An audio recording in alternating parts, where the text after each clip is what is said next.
घरकुलाच्या थकलेल्या अनुदानासाठी छगन शेडमाके यांचे लाभार्थ्यासह नगरपरिषद समोर बेमुदत उपोषण सुरू।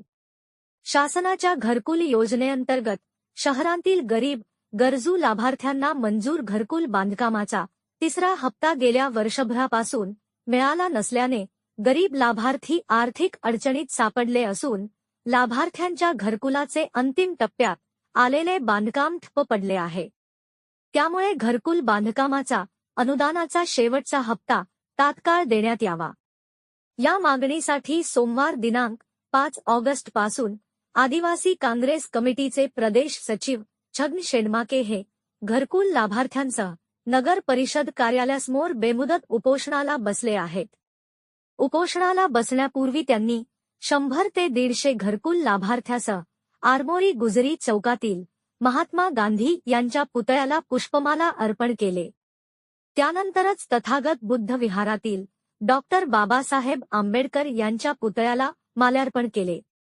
उपोषण स्थळी पोहोचल्यानंतर छत्रपती शिवाजी महाराज, महात्मा फुले, भारतरत्न डॉक्टर बाबासाहेब आंबेडकर यांच्या प्रतिमेचे पूजन करून बेमुदत उपोषणाला सुरुवात केली।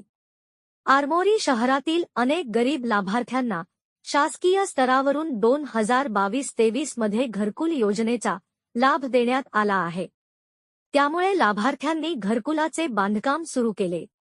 शासकीय स्तरावरून घरकुलाचे काही हप्ते देण्यात आले, मात्र मागील 1 वर्षांपासून शेवटच्या अनुदानाचे 30,000 रुपये लाभार्थ्यांना मिळाले नसल्याने उर्वरित बांधकाम रखडले आहे।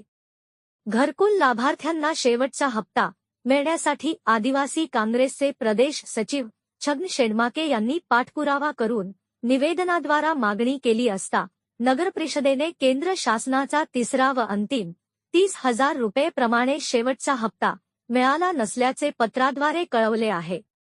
आरमोरी शहरातील घरकुल लाभार्थी अतिशय हलाखीच्या परिस्थितीत जगत असून रखडलेल्या बांधकामामुळे पावसाळ्यात झोपडीवजा तंबूत वास्तव्य करीत आहेत। ही वस्तुस्थिती लक्षात घेता उर्वरित 30,000 रुपये तात्काळ देण्यात यावेत, अन्यथा दिनांक 5 ऑगस्टपासून आरमोरी नगरपरिषद कार्यालयासमोर लाभार्थ्यासह बेमुदत उपोषण करण्याचा इशारा त्यांनी दिला होता।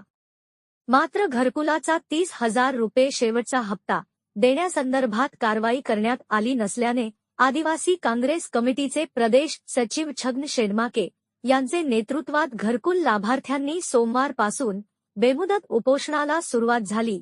प्रतिनिधी बाबू कुरेशी, न्यूज 24, आपकी आवाज।